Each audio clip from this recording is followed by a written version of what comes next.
Howdy, welcome to the USA Grand Prix, American Grand Prix, United States Grand Prix qualifying notebook, where it's, well, I think it's feeding time. I think everybody from, is it Black's Barbecue? Sorry, madam, is it Black's Barbecue? Black's Barbecue. I'm reading your T-shirt. Okay. That's what I'm doing, honestly. And that's in, yes, Lockhart. Oh, now I've heard about this. Now, Lockhart is an interesting town outside of Austin. It's got, this is a very well-known barbecue place. Yeah. So you appear to be putting the sweetness out. Yes, sir. Right, we're getting ready to serve. Okay. That's not the, Simon's looking at us in a strange way. What, Simon, what? I was asking where the beef was at. Oh, it's behind there. Right back there. Oh, right back there. Mm-hmm. Yes, sir. Thank you very much. You're You welcome. have to call me sir. Okay. It's a, I mean, it's just an idiot in shorts, but Oh, no, I know it's like a thing. Yeah, Southern hospitality. Yeah, I know. Look at all these onions. It's fantastic. These gherkins. Brilliant. Well, sorry to bother you. Thank you very much. Yes, thank you. Yeah, I mean, brisket is the kind of thing. Pulled pork as well, and then all these. You'll always find Timo Glock by the hot plates. I see. Have they put this out yet, Timo? I didn't check. No, it looks bad for you, mate. There are some onions if you bad want. for me. No. Well, I go straight for the raw onions, as Tanya well knows. How she knows? Because we share a canteen together as Sky Europe. Ah, do you? How else would she know? No idea. So yeah. The Italians are always complaining about the pasta. Because there is an English cook who is making the pasta. It's not strictly true, Tanya, but that's because it's not homemade and a kind exactly. Yeah, but no, they did a lovely salad niçoise today, and extra red onion. Good. How are you? Very good. Yourself? Schön. Yeah, not bad. The Yellow Beast still treating you well in the old Deutsche Tourenwagen Meisterschaft? Yeah, it did. I mean, we had the last race last weekend, but it was on all the Saturdays it was really good. The Sundays was just a bit off sometimes. Yeah. Okay. And what's caught your eye in F1 recently? What Lewis do you mean? passing. Well, I don't know. We could let's start. Where should we start? Lewis passing Michael's record on qualifying. The wheels falling off Ferrari.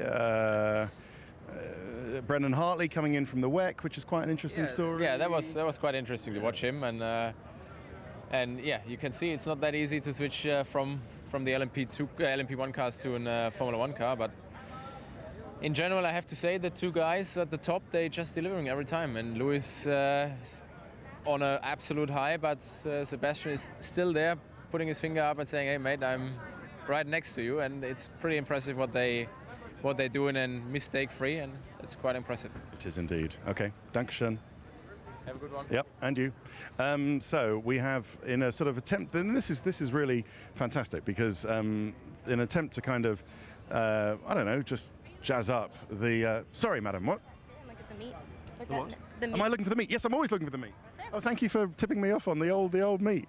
Oh, look at that brisket. Oh, will you look at that?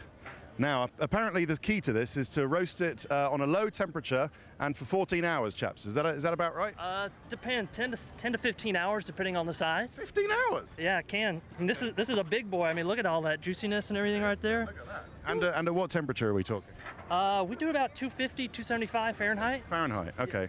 Yes. What's that in centigrade? But yeah, low and slow. Okay. I mean, the way that my great-grandfather taught me is, you cook a brisket till it's done. Everyone tells a little bit different story. So that work of art right there, it's probably about, what do you think, Joe, 12 hours, 13 hours? Yeah, that would Yeah. be good. Between 9 and 12 hours on a post oak. And this is certified Angus beef. Yeah, What? very high-quality Okay. beef. Very Not high actually quality. from Scotland, but Yeah. I know what you mean. Angus is the breed, isn't it? Exactly, Yeah. exactly. Yeah. Fantastic. Low and slow. Low and slow. Okay. Listen, thank you, sirs. Well, sorry, what was your name? You're Joe, aren't you? My name is Joe. Hi, Joe. And you, Barrett Black. Barrett. Great name. Barrett Black. Only in Texas. Much better than Ted and Pete. I know. Oh, what? You're off the Black of the Black's Barbecue? Fourth generation, Barrett yes. Black. Oh my God, we're talking to barbecue royalty. I guess so. Yeah, my great-grandfather started it and passed down to my grandparents, and now my dad and my brother and I are trying to carry on the family tradition and everything. Okay. All Yeah. right. Well, anyone in the UK? It's in Lockhart, and you've got one in downtown, haven't you? Downtown Austin, just north of campus. Okay, Yes, sir. I'm going to come back for those burnt bits later, Yeah. if that's all right. I can't eat it now. I had a mushroom vol au vent in Malaysia, and it didn't work. Oh, look at that! I love the burnt bits. I won't Yeah, but tell. it'll get stuck in my mouth, and I've got to eat. I've got to talk. But because I've met the Barrett Black of Black's Barbecue, then I have to have this. Okay. Pete, go and have a look at Lewis Hamilton while I eat this. Thank you. Thank you, Barrett Black. Man, that's good. Right. Well, we go and look, we were sort of warming up here. His guitar, is that his guitar signed by Chris Christopherson?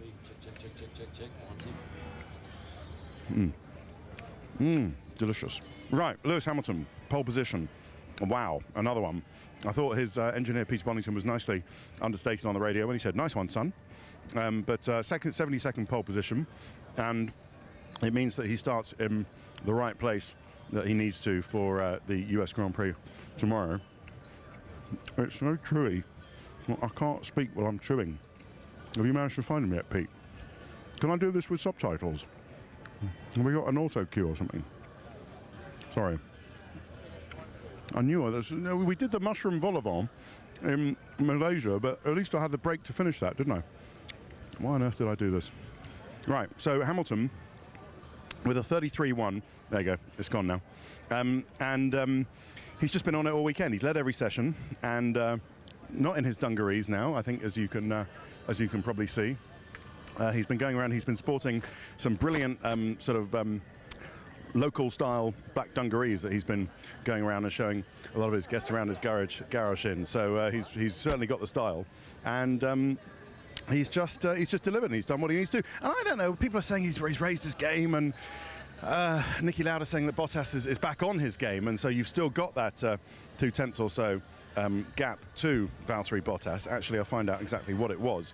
But you know what I think it is? I think that it's just relaxed, because as much as anything else, he knows where he is in the championship. He knows that he doesn't have the tension that used to be, with Nico Rosberg, and that was sometimes destructive, and it was difficult within the same team. And it's just much freer for him. Not only that he's racing another team, but also that he's racing his teammate as well in a better atmosphere. And it is a full 0.4 of a second. Hamilton with a 1:33.1 and Bottas with a 1:33.5. So yeah, that's the margin. Hello, you found me again. Between the two Mercedes drivers. Valtteri Bottas, he said, yes, I'm definitely disappointed, but he does seem to be back on form. Or at least that's what Niki Lauda said. But Toto Wolff, I thought, said something interesting, seeing as they are on the verge of their fourth consecutive Constructors' Championship. He said, this one, if we do win it, brackets when, but he did say if we do win it, because they're not counting their chickens before they hatch, it would be the hardest one because of the fight with Ferrari. And the points might not reflect that, and the point at which they win it in the season might not reflect that, but I think we all know what he means. Right, should we do Ferrari, seeing as Sebastian Vettel is here? And what a great lap from Sebastian Vettel for P2, a 33.3, so quicker than Bottas for P2 alongside Hamilton, but an only 2/10 off Hamilton, which was an amazing lap, as we've just said. So I think we can say it's equally amazing for Sebastian Vettel. And it's been another hard weekend for them, with this unreliability. And I don't know whether you can say it's unreliability. As you can see, Pete, some of the Ferrari guys just playing this shuffleboard here in the entertainment area, I think we should call it, of what next to the pen. But having this sort of weird problem with the front of the car and the front suspension, they couldn't really trace what it was. They decided that rather than take the whole car apart, which is just time consuming, they'd do the second less time consuming thing, which is actually just change the chassis back to an old one that they used earlier on in the season in Singapore, I believe. So that was hard enough, and so actually they reflected on that with his engineer, Vettel's engineer, reflected on that. He said after qualifying, it's been a tough weekend so far, but we will fight tomorrow. So good performance from Sebastian, only 2/10 as we say. No race runs particularly for Sebastian Vettel due to the front suspension issue that we said that led to the chassis change on Friday, but then I'm sure he can get some data, if not the feel that he needs off Kimi Raikkonen. As for Kimi Raikkonen, a great lap in Q3 for the first time round, but then sort of under-delivered. The tyre temperature the tyre pressure monitors weren't working, and they tried to get him to cycle the car to give it a little bit of a reset and to see if they could get it going again, but I'm not sure if they did. But the tyre pressure monitoring system wasn't working on Raikkonen's car. Maybe that led to him under-delivering somewhat in Q3, but then he did exactly the same lap as Ricciardo. So not only was he slower than Bottas, but he was also, well, he was as quick as Ricciardo, but they both did a 1:33.577, Ricciardo and Raikkonen. But because Ricciardo did it first, he is fourth, and Kimi Raikkonen is fifth. But what else can I tell you about Ferrari? Their upgrades. They have got some good stuff on the car, aerodynamically speaking. They've got a new floor with a new whole section. If you watched us on Development Corner, you would have seen this the other day. They've got a new diffuser, at least Sebastian has. Haven't managed to check Kimi's to see if it definitely is or not. And they've got new barge boards as well. I'm the other way, Pete. Other way. No, other way. Here. The other way. I'm here. Thank you. Oh, it looks like the man with the guitar signed by Chris Christopherson is about to start playing. So maybe we should go and see who else we can find. Well, I tell you about Red Bull. Is that all on? Is that all on Ferrari? Yeah, more or less. I don't know if Hamilton or anybody else or anyone around here is actually going to. Justin Timberlake. I wonder if I can find someone vaguely official who looks like they might know what time Justin Timberlake is on, because I asked a chap from who works on the security in the pit lane. Actually, I said, do you think there'll be a lot of people, the kids going to Justin Timberlake a bit later? And he said, no, I think Justin Timberlake is far too old for the kids of America today. So it's Pete's agreeing with me. It's really for sort of middle-aged chaps, isn't he? For like me. But I know Bottas is a fan of Justin Timberlake, just as I am, because we had it on in our boys' sauna evening in the sauna. Do you remember that, Pete? We had Can't Stop the Feeling on in the old sauna as we were dancing away. So I don't know whether Timberlake is actually on or not. You don't know if when Justin Timberlake's playing, do you, sir? Say it again? Do you know when Timberlake is playing? 7 o'clock. 7:30, 7 o'clock. 7:30? Yes. Right, what's time now? Time right now is 6. It's almost 6, yes. 6. 5:54. Brilliant. Thank you so much. You're welcome. Justin Timberlake. Yes. I don't know. You're going to Entertainer? Yeah. We'll see. We'll see what we're going to do. I was just saying, apparently he's not so popular with the kids these days. They prefer, he's like a more, He's like graduated. dad's dancing, Correct. But it's still going to be fun. Everyone's going to have a good time. Okay, all right, we'll get that. So, thank you for the information. No problem. Thank you. Yes, don't know what you sponsored there, Pete. Well, I do. Right, Red Bull. So Daniel Ricciardo, 4th.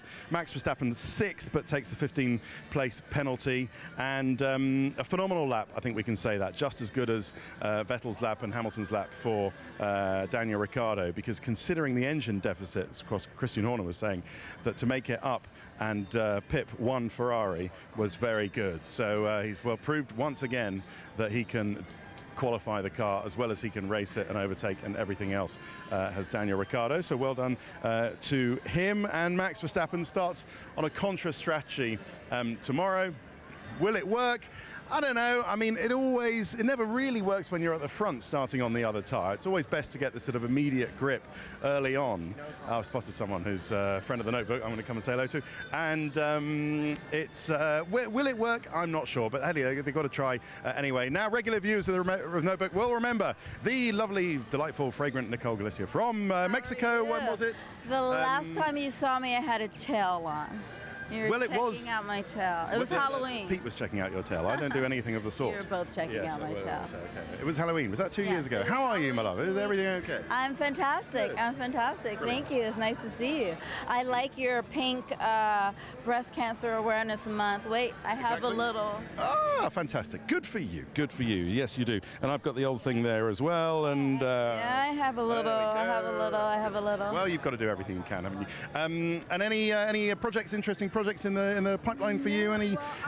You're doing your orchid project. Foundation. Look at you. Bottas and Hamilton and Alonso, because you know I split my love between my two guys, Lewis and Fernando. They both signed hats that I can auction off at our fundraiser that we're having in December. So fantastic. Who is cooler, Lewis or Alonso? That's a difficult question. So one I want to marry and one I want to be my lover, and you will just have to find out who's who at another time. Right. They're both cool. Okay. If I were you, I'd want Alonso to be the latter. Okay. That's weird, actually. I shouldn't say it. But no, Alonso's just, Anyway. So you fancy Alonso? is I what you're do, saying. actually. And do you know what? We had the discussion around this around dinner table the other day, and everybody did, including Natalie Pinkham and all the men as well. Yeah. Yeah. He's just Okay. cool. Okay, he's cool. He's Yeah. very cool. He's very cool. So This is descended into hoping that even more weirdness, Nicole, hoping than I that thought. we- it was. Well, it's always weird Well, I when we're know, well, together. I that's had true. on a It towel is. the last time. Yeah, you saw I know, me. I know. I'm hoping to be here to witness some history tomorrow. I know. So What, we'll see. 4 in a row, 4 world champions on car 44. Are you going to Justin Timberlake later? Yes, I am. I am going to be screaming my head off. Okay. I'll be singing, and I'll be up bright and early too. I want Lewis to win. I will just go on record as saying that. I just don't want him to win tomorrow. I want him to win in Abu Dhabi. I know, exactly. Let's have And some I'm tension. hoping for a little sprinkling of rain tomorrow, so that Come on, it's let's a have little some- exciting. Let's have some tension. Let's get Vettel win the next 2, and then it all tense, and we're all. I don't think they're going to make it past the first corner. Though. What, both of them? Okay, well, we'll see. I've got to go. Look, I've done 16 minutes already. It's a disaster. Perfect. Thank you so much. Lovely. Nicole, good to see you. Right, where are we now? I tell you what, we'll do quickly.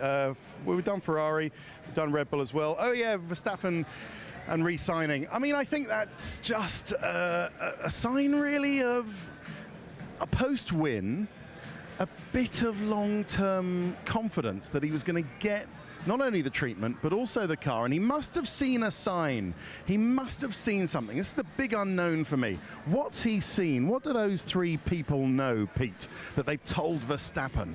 That maybe Horner's getting closer to Liberty and whoever's making the new rules, and he knows what the new rules are going to be, and he must know something. Verstappen must know something, and he's not letting on. And there was something in their interviews that sort of said, it was suggested that he might know that something's up that none of us the rest of do, that Red Bull is the right place to be through into 2020. So I think there's a bit more behind that story.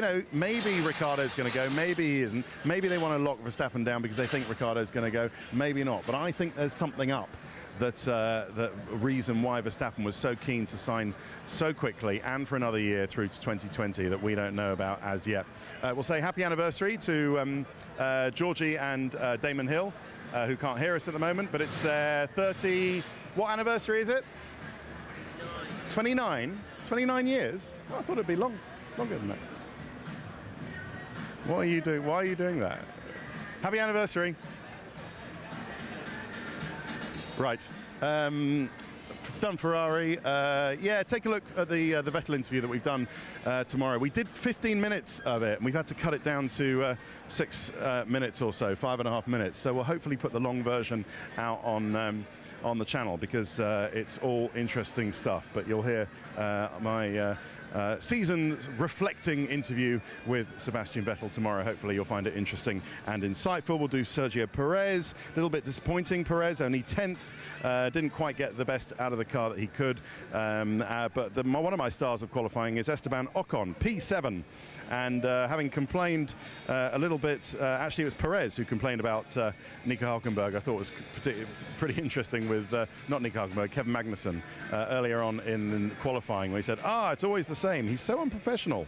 But the thing about Kevin Magnussen is that he's a fighter, and he fights for himself and he fights for his own team. I know he said it was a mistake and didn't do it deliberately, but he's loved within Haas because he is that sort of Viking-style fighter. Anyway, he wasn't happy with Sergio Perez.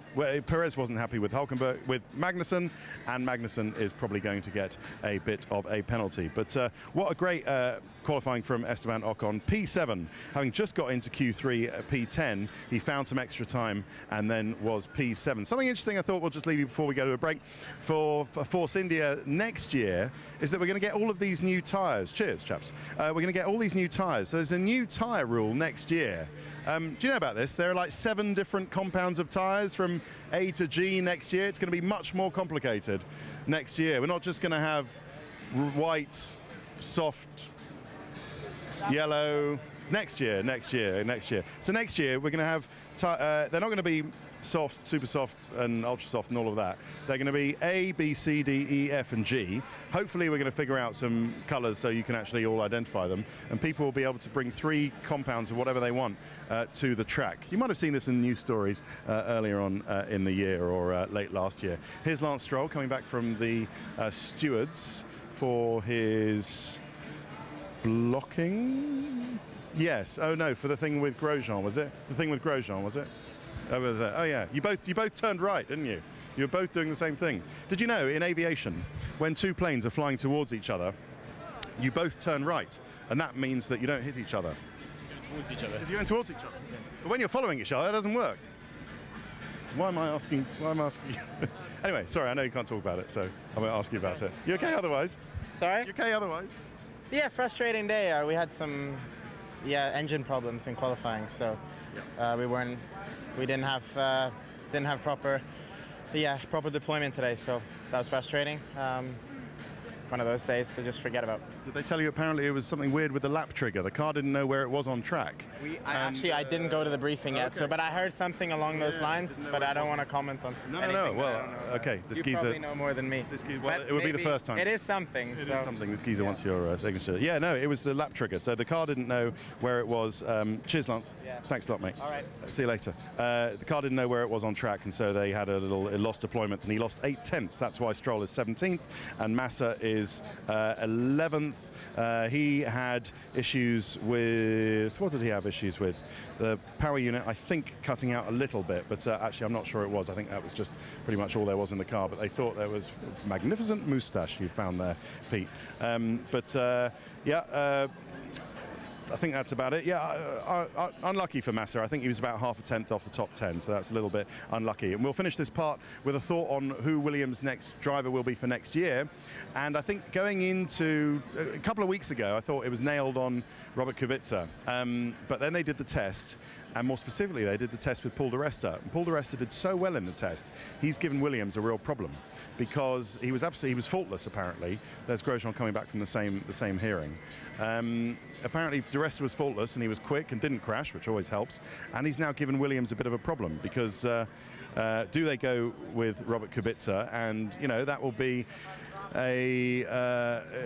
it'll be not an uphill task. You know what I mean with his physical limitations. It'll be a tough fight. Or do they go with Paul di Resta, who will be sort of the safer option? So we'll see what happens with all of that. Right, let's have a break. More Notebook in a sec.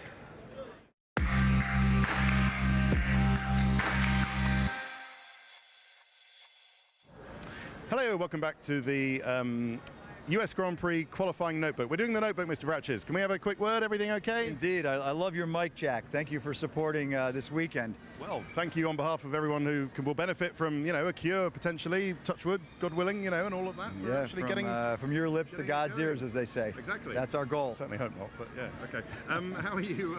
How are you anyway? We've just had a little bit of barbecue from Black's Barbecue. I've still got a bit in my teeth. Good. So thanks for putting all that on.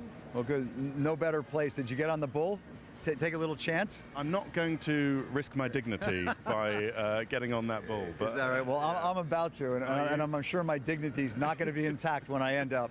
And are you excited for tomorrow? We've got Let's Get Ready to Rumble. Michael Buffer coming on. Yeah, no, we're really excited about Michael being here. I've known him for years personally, and I've known him as a fan. I think he adds a lot to the element, and one of the things we're trying to do is trying to kind of elevate these gladiators, these pilots, these athletes that drive these cars, and having him introduce every one of them, seeing their faces, telling a little story about each one of them, we think is great for the sport. Okay. Oh, so he's going to do a little kind of, you need to know. And standing on the verge of a 4th World Championship, it's Lewis Hamilton. Yeah, you got the script. I got the rundown. Oh my goodness. I got the rundown right here. Don't show Pete. He'll say it. Very confidential. Okay. All right. And the other thing I thought I wanted to say kudos about was televising the driver's briefing. Me and Crofty had a big argument about it. He thinks the driver's briefing is like this sacrosanct thing that nobody should be, and I think it's brilliant to put it on YouTube and so we can see it. So. No, well, we're excited about it. It's, fans of Formula One are champing at the bit to get closer to the sport, and that, humanizes the athletes and tells a little bit of a story. So I think you're going to see more of that. Good. If only to annoy David Croft. That's the right answer. We'll let you go. Thank you, Sean. Right, come on, we've got to get through this, Pete. McLaren Fernando Alonso, 9th. Where are McLaren? They're all the way down here. Off you go. Fernando Alonso, 9th, and Stoffel Vandoorne, 13th. Now, Fernando Alonso, great lap. In Q2, he did a 1:35.046. He said, I can't do too much more than that. That was fantastic. But then he did even better than that. He did a 1:35.007 in Q3. So fantastic from him, great performance. And, you know, whether I fancy him or not, I think that's absolutely brilliant from Fernando Alonso. And Stoffel Vandoorne, 6/10 off Alonso. Now, there is a reason for this. Alonso's got a new and improved front wing, and Stoffel Vandoorne doesn't. There's only one, I believe, and because Stoffel has got the penalties anyway, sorry, I forgot to tell you about that, 5-place grid penalty, then they've decided to put it on Fernando's car. And even though Stoffel started the weekend with the front wing, the new front wing, and sort of half set his car up with it, he's felt that the car didn't have the balance he wanted since they took the front wing, the new front wing off. And Fernando then has the front wing and Stoffel doesn't, and so that explains some of the deficit. Is Montoya in here?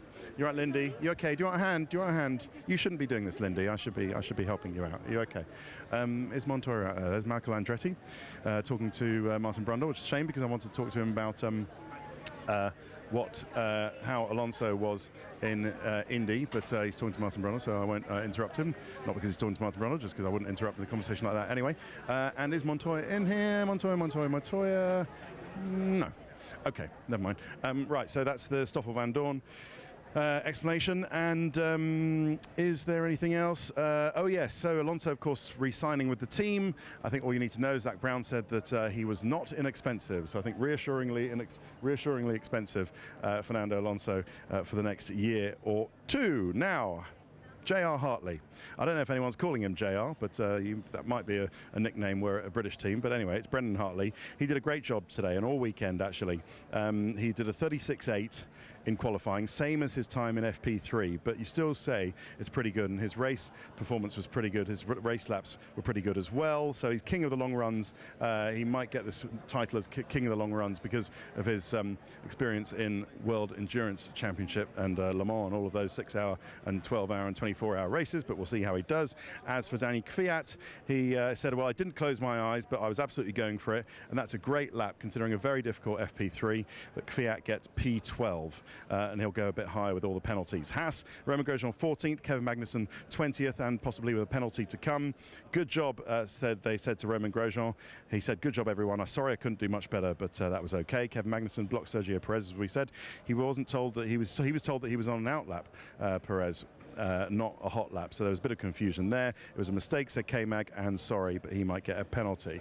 So everyone's kind of hanging out here. Hello, everybody. Haas. Let's do Renault next door. And another fantastic, my equal star with Esteban Ocon is Carlos Sainz of qualifying, and Marcus Ericsson, but that to come, because that is a storming performance. And he said, judge me on qualifying, did Carlos Sainz at the beginning of the weekend. Very respectable, just 8/10 behind Max Verstappen in the Red Bull with the same engine. And that's as close as Renault have got to Red Bull all season long with the same engine, with the chassis deficit. Obviously, the Red Bull is a much better chassis than the Renault. So that is very respectable for his first attempt. So well done, Carlos Sainz. And Nico Hülkenberg, very decent P9, and then of course he didn't do P10 Q2 because he has a 20-place grid penalty for some engine changes, so he qualified 15th in the end, but that's plus 20, so we'll see he'll be somewhere towards the end, and still without any points in the last 4 races, so Nico Hülkenberg really needs to something just for his own sanity, if nothing else. And we'll finish quickly at Sauber, where Marcus Ericsson gets my second star, or rather third, I think, star of qualifying, because he was P16 today. Pascal Wehrlein only P19. Marcus Ericsson 3/10 quicker than Pascal Wehrlein. Yes, they said, great lap. And is he in here? No, he's not. Ayer is. He's in the back. We've run out of time. Anyway, I just said he's my star of qualifying for P16. I think he's brilliant. Star of qualifying, yeah. Pascal Wehrlein made a mistake in the penultimate corner, but otherwise, yeah, I think that's fantastic. Well, you know what? It's the best since Baku. Not bad. Best quali since Baku. Great stat. Thank you so much. Ayer? We ran out of time. Thanks very much for watching. See you for the US Grand Prix around this circuit of the Americas. Tomorrow I'm back to get some barbecue for Pete if it hasn't run out by now. Thanks very much for watching. Bye-bye.